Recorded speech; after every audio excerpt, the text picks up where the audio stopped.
We leap fangs first into the next decade of this legendary studio with 1941's The Wolfman. Now, this isn't Universal's first werewolf film, but it is by far the most influential.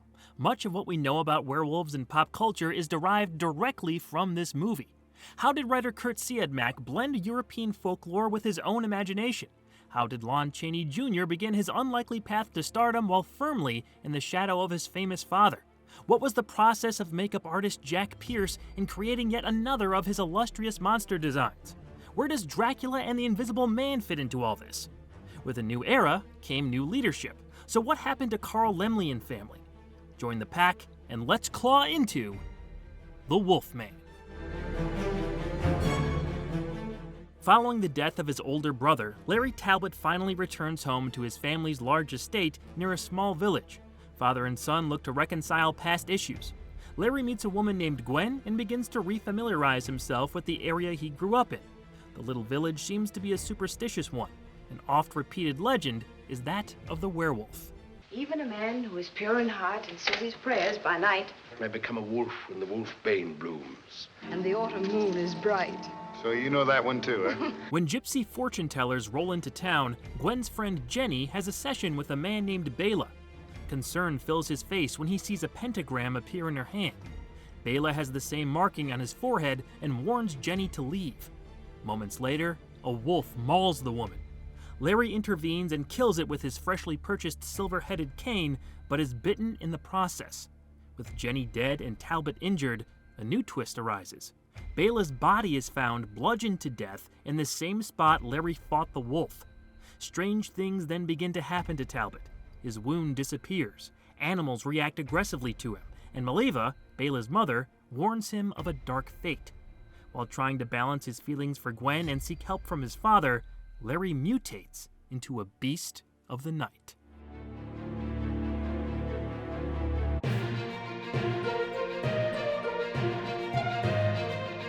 The last movie we covered came out in 1933. Between then and 1941, there was a big change at the top of Universal Pictures. Carl Laemmle is credited as the first true leader of the studio, and his family were in the dominant position of power from the early days through the mid-1930s. We know that Carl planned to pass on the family business to his son, Carl Laemmle Jr. Jr. was largely responsible for Universal's horror boom that identified the studio for decades. So what went wrong?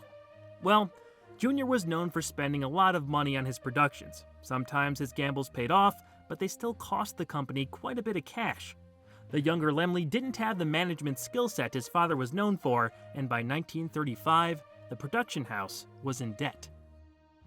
When Universal started to have real trouble paying their bills the following year, a company that granted them a large loan called Standard Capital took control. J. Cheever Cowden was named president and chairman of the board, outing the Laemmles entirely and ending a long-standing tradition. He scaled back production costs, and the studio began releasing projects with smaller budgets. They got a shiny new logo and started billing themselves as New Universal. During the years of World War II, Universal began relying on genres like westerns and melodramas, but also started producing sequels to their popular horror films. Dracula's Daughter, Son of Frankenstein, The Invisible Man Returns, and The Mummy's Hand were all released during this period, but a new fan favorite was able to break through. The Lon Chaney Jr. film isn't Universal's original foray into the werewolf genre. In 1932, as another vehicle for star Boris Karloff, writer-director Robert Florey wrote a treatment called The Wolfman. It centered around a young boy named Christoph, whose family is killed in the Tyrolean Alps. He's raised by a she-wolf and later becomes a werewolf, terrorizing locals. That film never got off the ground, but by 1935, Werewolf of London succeeded in making it to the big screen. It's not as well known as the 1941 movie, but it was a landmark for the archetype, setting the stage for future uses of the legend. Jack Pierce's makeup job differs significantly from the more famous Larry Talbot design. Apparently, there are rare photos of a makeup test out there that show something much closer to what we got 6 years later. Actor Henry Hull didn't want to sit in Pierce's chair for 6 hours every day, so the finished look was much more minimal. One could say that screenwriter Curt Siodmak was the father of modern werewolf lore. You might look to Bram Stoker and his Dracula novel for popularizing a human figure's transformation into a wolf, but Siodmak's contributions ended up being more consequential. While he researched heavily into myths across societies, very little appeared in his script, meaning he came up with most of the rules himself.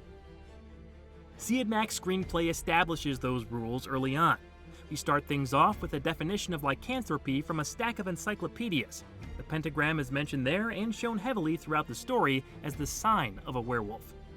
Multiple people repeat the old poem about a pure-hearted man not being immune to this beastly ailment, and the Maleva character fills in the rest of the blanks. The narrative does well at setting up the most important bits for us to follow along, creating a lore that's been imitated so much it feels like it was always there. Early drafts of the story, including characters, settings, and Larry's struggle with his hairy predicament, diverged considerably from the final film. Up until very late in production, the movie was titled Destiny. The original story featured Larry Gill, not Larry Talbot, as the main character. According to the writer, Gill was an American mechanic who came to Scotland to install a telescope for Sir John. Some film historians say the movie was to be set in Wales, but all mentions were removed to not offend the country. The major question the first script left hanging was if Larry was ever a four-legged werewolf in the first place.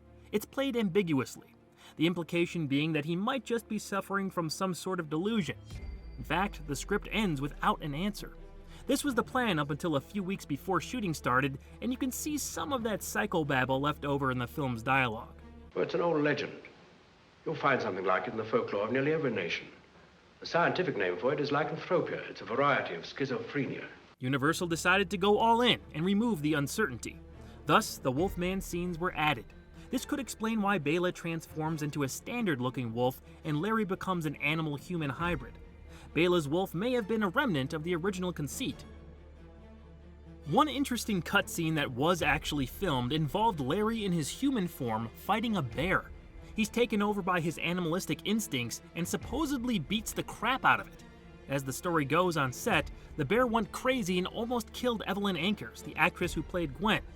Here's a still that might be from the sequence, along with this clip from the original trailer. The Wolfman was directed and produced by George Waggner, who along with cinematographer Joseph Valentine and the rest of the crew, crafted a superb-looking flick. It was pretty much all shot on the Universal backlot, with the foggy forest as the centerpiece. I love some of the shots there. The lighting on the Wolfman himself enhanced a makeup job that still holds up. Any of the characters dramatically lit on that set magnified the tone without a doubt. They even painted the trees black and coated them in glycerin so they'd pick up the light. The whole thing just screams classic spooky spectacle. Universal was very proud of the sizable cast, as showcased in clips played through the opening credits. The studio only did this one other time for a horror film during the era. I like it, but it does feel a bit like an old TV show intro in retrospect. Highlighted prominently were Claude Rains, the original Invisible Man, and of course, Dracula himself, Bela Lugosi. It's really funny to me that his character goes by his real first name. It's too bad his screen time is so short. Bela only has about 7 lines in the whole picture. I will not disappoint you, my lady. Will you step inside, please? Forrester Harvey followed Claude Rains over from The Invisible Man, and J.M. Kerrigan makes his second werewolf movie appearance after playing a part in Werewolf of London. Maria Ouspenskaya portrayed the memorable Maleva following a pair of Oscar nominations not long before this, too. Lon Chaney Jr.'s road to prominence was an unconventional one. He was born Creighton Tull Chaney, son of the mega-popular silent film star. Creighton always wanted to follow in his father's footsteps, but his dad discouraged him, sending him to plumbing school. That trade eventually turned into a self-owned business. However, during the Great Depression, it and Creighton's marriage failed. Those incidents, combined with his dad passing away in 1930, pushed the young man toward finally getting involved with the movie industry. Under studio pressure, he changed his name to Lon Chaney Jr. and had small roles before making some noise as Lenny Small in the stage and movie adaptations of the John Steinbeck book of Mice and Men. The Wolfman followed soon after, and he was a made man at Universal. While Chaney's famous forebearer was well known for creating his own gruesome makeup, Jack Pierce was able to use Jr. for his latest masterpiece. Unfortunately, exact details are disputed because all the production documents for the film were destroyed. This left no paper trail for the makeup or dissolve effect processes. Experts have surmised that the Wolfman's look began with a rubber nose appliance. It started at the eyebrows and came down to Chaney's upper lip. Grease paint work followed until yak hair was applied sections at a time. It was cut, trimmed, and singed with a curling iron for a more wild appearance. The wig and teeth were likely the last things put on Junior's face. Slip-on gloves covered his hands, and the boots may have been formed to the actor's feet with heels built in so the Wolfman would walk on his toes. Probably embellishing a bit in the Wolfman press book, Pierce said he did 5 years of research, 5 months of prep, and 5 hours of daily work to put the beast together. Other sources say 6 hours to apply and 3 hours to remove the makeup. Jack couldn't find drawings or vivid enough descriptions of werewolves in old legends, so he decided to make his own look, combining animal and human features. According to a reporter on set, a real wolf was on hand for reference, and when it saw Chaney in full makeup, it cowered in the corner of its cage. A lot of this fantastical information was used by Universal to promote the film. From what's been pieced together, film historians believe multiple cameras were used for the renowned dissolve transformations. Frosted glass was placed over the lenses, and someone would draw an outline of Chaney so he could fit back into those lines as makeup was applied. This is a bit contrary to the stories of Junior sitting there for hours as makeup was put on layer by layer. Although, it's thought that he had some kind of headrest helping to keep his position when needed. He may have had a stand-in for the shots without his face, but because of the destroyed production documents, we can't know for sure. Either way, this process was always a tremendous ordeal for the actor. It didn't help that Chaney and Pierce didn't like each other. They fought all the time, resulting in the pair refusing to work together later in their careers. Principal photography for The Wolfman was swift. It shot in just 25 days, starting on October 27th and ending on November 25th, 1941. They really pumped this thing out fast because it was edited, scored, and released by December 9th. That's just insane to think about.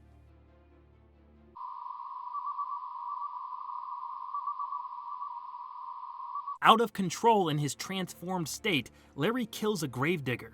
The next morning, he wakes up with no memory of the previous night, but sees animal prints in his room and a pentagram on his chest. Talbot tries to tell his father of his troubles, but he dismisses them as a delusion.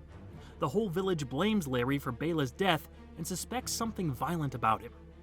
As the Wolfman that night, Talbot's leg is caught in a bear trap. He's freed and returned to human form by Mileva. Panicked, he rushes to Gwen, telling her to stay away from him after seeing a pentagram in her hand. Appealing to his father again, Larry is tied to a chair and tells his dad to take the silver cane for protection.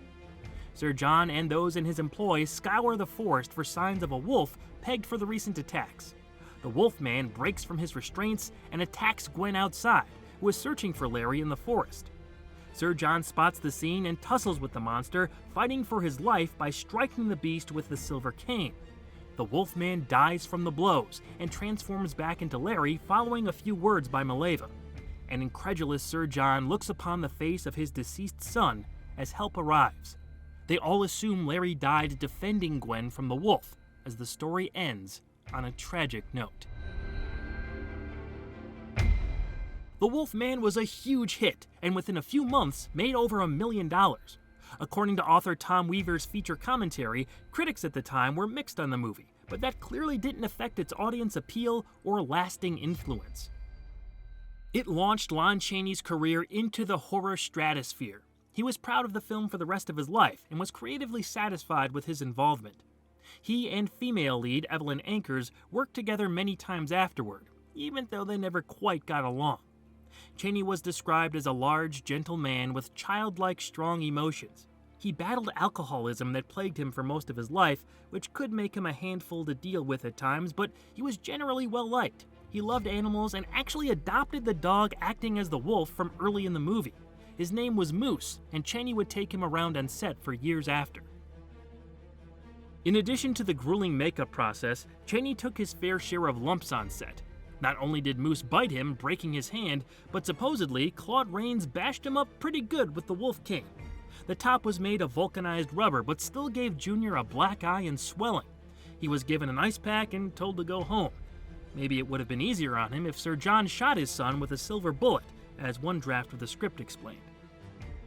Regardless of his rough time on set, Chaney would go on to play Larry Talbot in a total of 5 Universal films, and that doesn't even include his appearances as Frankenstein's monster, the Mummy, or Dracula.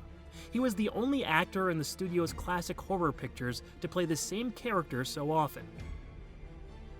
The official sequels for Old Larry were crossovers: Frankenstein Meets the Wolfman, House of Frankenstein, House of Dracula, and Abbott and Costello Meet Frankenstein continued the Wolfman's enduring presence. In 2010, Universal remade the original film with Benicio del Toro, Anthony Hopkins, Emily Blunt, and Hugo Weaving. Joe Johnston directed the movie, but it didn't land with audiences the way the studio hoped, although it did win an Oscar for Best Makeup. What's probably not going to win an Oscar is the 2025 Wolfman movie. Following a long development process, The Invisible Man's Leigh Whannell was looked to for a second bite at the apple. There's plenty in that film that shows respect to the original, like that bear trap scene and the father-son dynamic, but critics and theatergoers didn't gravitate toward it en masse. Despite decent acting, some new presentational elements, and a promising framing device, I can't say I was a big fan either. Still, the cultural impact of the original film holds firm. It's responsible for the importance of silver as a weakness to these creatures, the moon's involvement in the transformation, a werewolf's bite passing on the curse to a living victim, and the whole pentagram thing. However, not once in the 1941 movie do we see the moon, or is the term full moon mentioned. That came in the immediate sequels. I was first introduced to the Wolfman by a whole different movie, one you wouldn't even assume to be associated with a 1940s horror film. It was 1993's The Sandlot, one of my favorite features of all time. Also, not a Universal picture. When the lines from the Wolfman shown in The Sandlot came up, I recognized them immediately. A werewolf can be killed only with a silver bullet, or a silver knife, or a stick with a silver handle. You're insane. It was like an injection of pure nostalgia into the back of my brain. Admittedly, it pulled me out of the experience a bit when I heard, The wolf bit you, didn't he?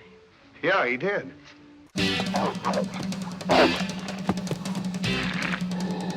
Go now, and heaven help you. This did not negatively affect my enjoyment of the Wolfman. It's just funny how your mind associates memories. Was The Sandlot your introduction to the Wolfman? Let me know in the comments, I'm curious. A different aspect that perked my ear was the music.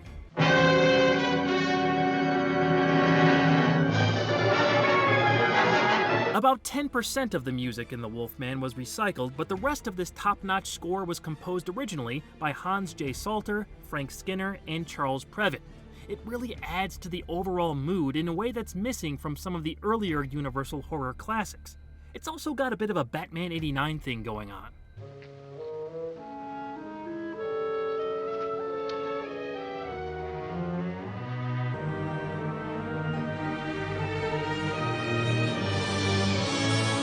I know there were other film scores that Danny Elfman drew inspiration from more directly, but the similarity here was noticeable.